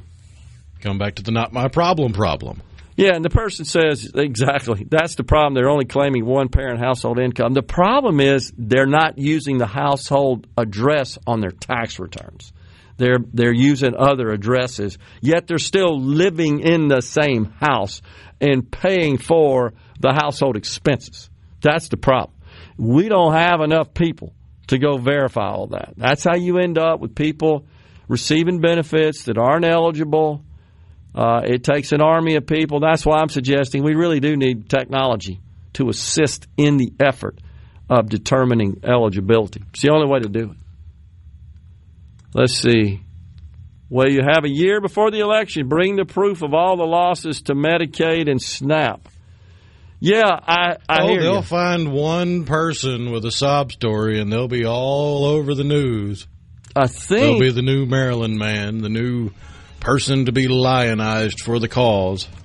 Right. I think, if I'm not mistaken, they don't go into effect until 2027, after the midterm. So it's going to make it a little more difficult for them being the Democrats, to find these hardship stories that they're good at. All the more reason you would think they would have attacked both senators.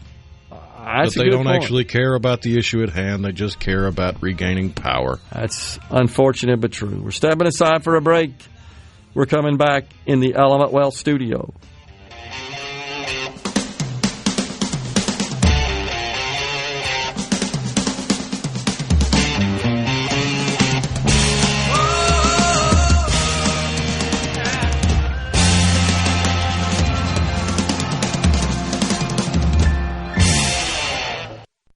from the Seabrook. Interrupt this program. Gerard Gibert. Here we go. This is huge news. Huge news. You need to listen to this. Middays with Gerard. SuperTalk Mississippi.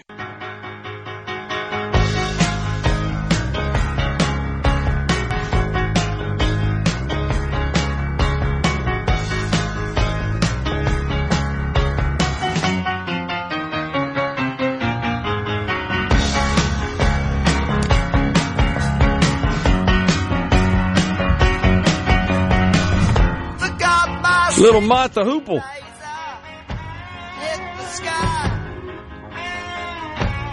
Back with you in the Element Wealth Studios. So the White House has given the go-ahead to cut sugary drinks and junk food from the list of groceries that qualify for SNAP benefits.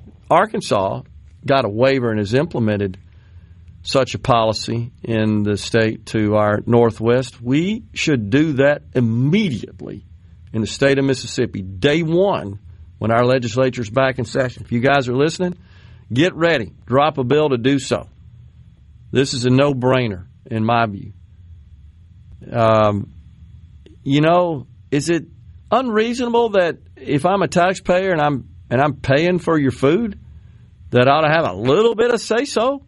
I don't want to be unreasonable and inhuman and all the stuff the left would call us, but it turns out, according to Secretary of the Agriculture, Brooke Rollins, you may have seen this report, she says like sugary soft drinks are the number one item purchased with SNAP. Am I right about that? Is that what you said? I mean, there have been entire articles written about how SNAP benefits allowing children to have a Red Bull when they go to school keeps them from facing the social stigma of being poor. Unbelievable. And this is what aggravates people. It's the same as on the C-Spire text line talking about the way the Medicaid program gets built. Says that what they're saying is that the parents may be separated. Another texter talked about how that you'll have parents of children on Medicaid that will not be married, but they're taking care of the kids. I just come up with all kind of schemes, essentially, to qualify the children because it's based on household income. Literally, the income that is associated with all the people who supposedly live in a house, the same one the child lives in that's on Medicaid. That's the way it's supposed to work. We don't need any new laws around that. What we need are new systems and people that, please describe them for them, the my problem people. Not my problem. Right. Case in point from the 662, I think the texter's saying they're separated. The Medicaid worker actually told my wife to do that on our application years ago. We did not, by the way. I don't doubt So you have actual federal employees telling people to break the law. Separated, meaning, right, live in two different, or report your income, married, filing separate, two different addresses, just come up with something. Yeah, that happens all the time. There's no doubt about it. Or, the other big one you, I'm sure, are aware of is when a couple, okay, female, we don't believe here on this program, by the way, that males can get pregnant. But when a female gets pregnant and they're planning to marry, they will delay the marriage and work around the household income scenario so that the pregnant mother can qualify for Medicaid, not only through delivery, but now for a period after that, for both the mother and the child. And they will delay, again, marrying and combining the incomes in the household to ensure they qualify. That's probably one of the most prevalent cases, I think, of sort of circumventing the household income controls. And it's just difficult to administer and monitor and control all that because it takes people and it takes a lot of work in the field. Can't people just be honest? And see, we've conditioned people. This is part of the problem, is it not? No, you're entitled to this. If the billionaires got tax breaks, that's part of the problem. We're not telling people, hey, you know what? Our country would all be we'd all be better off if you tell the dang truth. Be honest. Don't lie. Don't steal. Don't cheat. But we're conditioning people. You're entitled to this. You're not really cheating. You're not lying. You're not stealing. Oh, no, you're entitled to this because the system is rigged. And by the way, they got more money than you. They can afford it. It's what you hear over and over and over again. Have you ever heard them say, that's not right, guys. You're cheating. You're lying. You're stealing. It's not right. It's morally repugnant. Never do you hear that. Ever. They've always got some way to justify it, some way to warrant it, some way to sanction it, condone it. Completely wrong.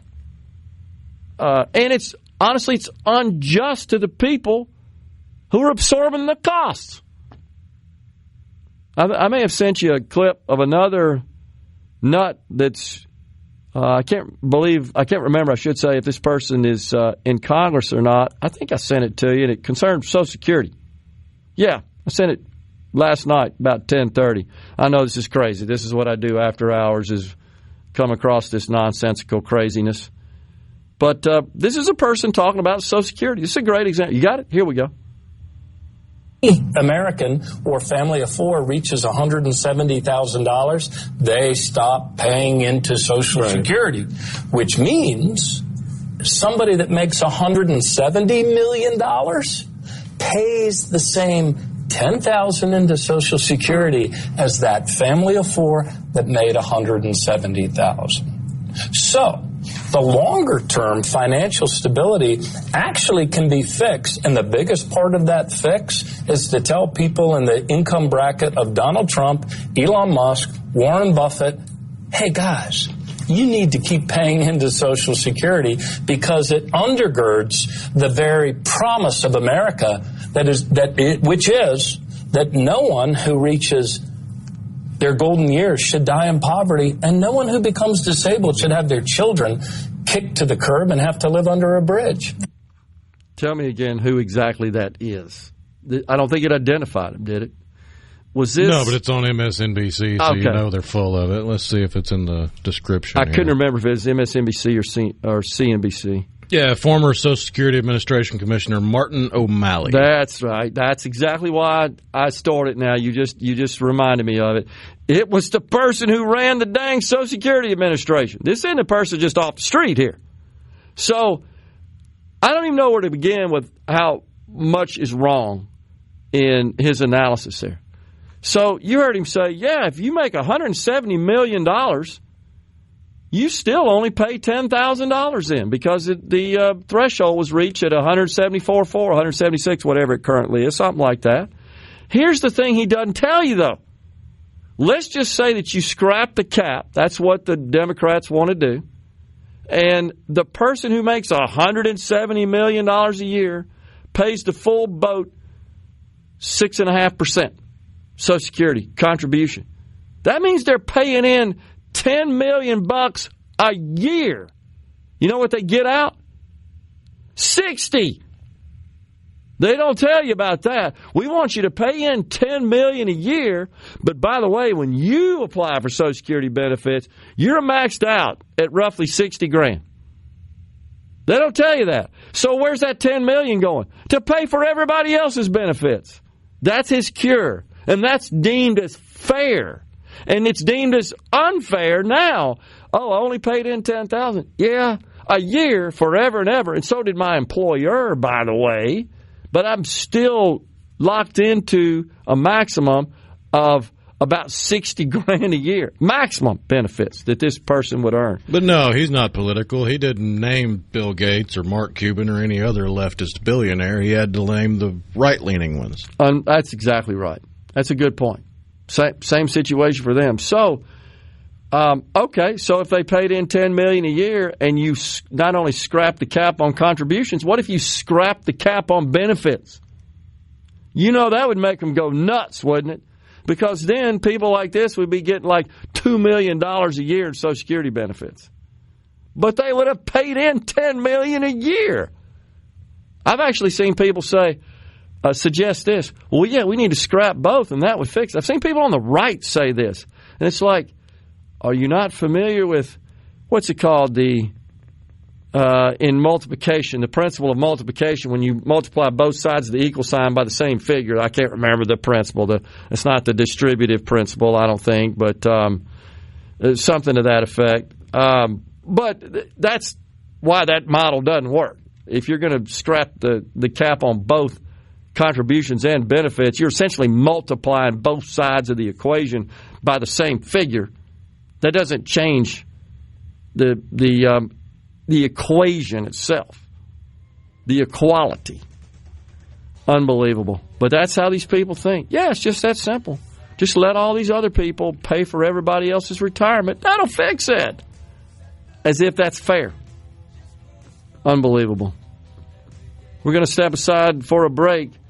When we come back, the Supreme Court has paved the way for the dismantling of the Department of Education. That'll be our final discussion for the day. Thanks so much for being with us on Middays. Coming right back.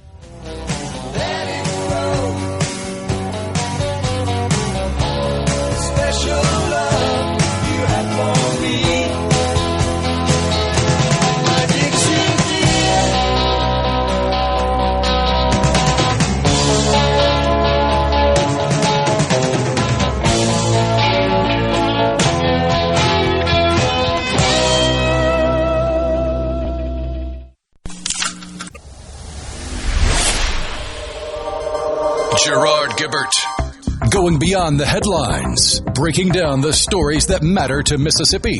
Middays with Gerard on SuperTalk Mississippi.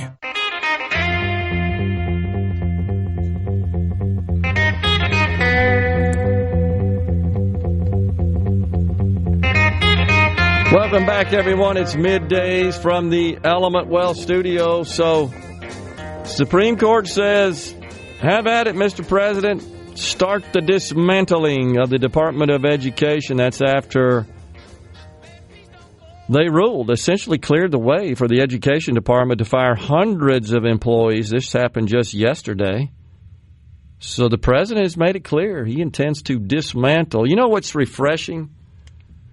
Is that you have a Secretary of Education, Linda McMahon, not a career politician, not a card-carrying member of the swamp.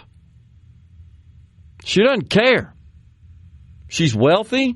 She's there to serve the country at the behest of the president. So dismantling the agency that she manages is perfectly fine with her. She's cool with that. She'll be fine. A career bureaucrat, a swamp creature, oh my God, we can't do that. What am I going to do? Well, that's why they had all the news cameras there for the government layoffs so they could see the crying, and they clapped them out, and the people that got to stay left little messages about how we're going to keep fighting fascism. Oh my gosh. Like it was a kindergarten graduation. Please tell me how shrinking government equates to fascism. I just wonder where the news have been for all the other layoffs out in Silicon Valley. They didn't have cameras there for them. So true. That's absolutely true. I guarantee you they provided more to the economy than any pencil-pushing bureaucrat in D.C. ever did. By far. Absolutely true. So this is big news for the president. Speaking of Silicon Valley, somewhat related, Starbucks says get your butt back to work 4 days a week. They've tried this remote crap. Man, you're seeing more and more companies, or you're not, just adjust their policies along these lines. It just doesn't work, guys. It just doesn't. And so you got a company that's honestly known for treating its employees well. They have a pretty good reputation. Now, you've got some of the union nuts and that sort of died down that would say otherwise, but I've actually talked to folks that work there. So what's it like working here? Some of the young people. They said, yeah, it's always surprises them when people go to work there and they don't last very long. I said, they pay good, the benefits are good, the working conditions are good. So what more do you want? Especially when you don't have to have too much, education to do that kind of work. Meaning more than anything, you hadn't spent a bunch of money on a bunch of worthless courses that don't get you a job. Not necessary here. But if you've had worthless parents that have filled you full of anxiety over the course of your childhood, and then you get out and get a job at Starbucks and hit that first rush, you're going to crumble. I think that's right. But nonetheless, they want their corporate folks back in the office 4 days a week. So that is shaking up all these reversal of these COVID-era work-from-home policies. Meanwhile, you got Jerome Powell, the Federal Reserve Director. He wants a $2.5 billion renovation to the Federal Reserve building. Of a 4-story building. Have you seen that? $2.5 billion. To put that in perspective, that would build 2 Jerry's Worlds out in Texas. I was about to say we're not building a football stadium here. And those seat 80,000, so 160,000-seater football stadium or a 4-story building in D.C. That, by the way, makes money every time people are in the seats. A bunch of money. Unbelievable. So I'm glad to see. But no, there's no disconnect between the common man and D.C. Unbelievable. So the chairman's office rocker here. And I've just heard reports but haven't dug into the details. Apparently some of the stuff he wants in this building is like mind-boggling. Like a Taj Mahal palace for Federal Reserve workers. Unbelievable. By the way, the mathematical principle I was looking for is the property of equality. When you multiply both sides of an equation by the same number, you get the same number inflated by the multiplicand there. So the multiplier it would be. Need to make a way to make these fathers accountable somehow when these ladies sign up for Medicaid on the C Spire text line. You're lucky if you can find the father in many cases. It's a big problem. And in this country, I'm sad to report, 41%.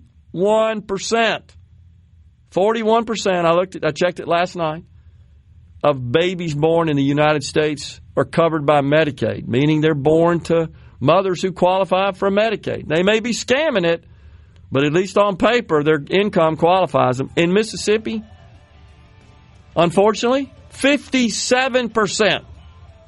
57%, highest in the country, of the babies born in the state of Mississippi are covered by Medicaid. And most of that comes from the federal government, some $8 billion a year transferred into Mississippi to operate the Medicaid program. $1 billion of Mississippi funds matches up with the federal money. But is it any wonder if you've got actual Medicaid workers telling you how to scam the system? Not whatsoever. It's just a big slush fund to them. It's like a game.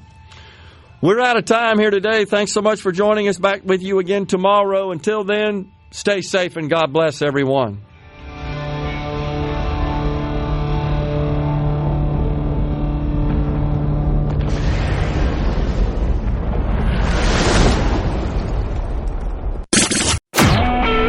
SuperTalk Mississippi media production.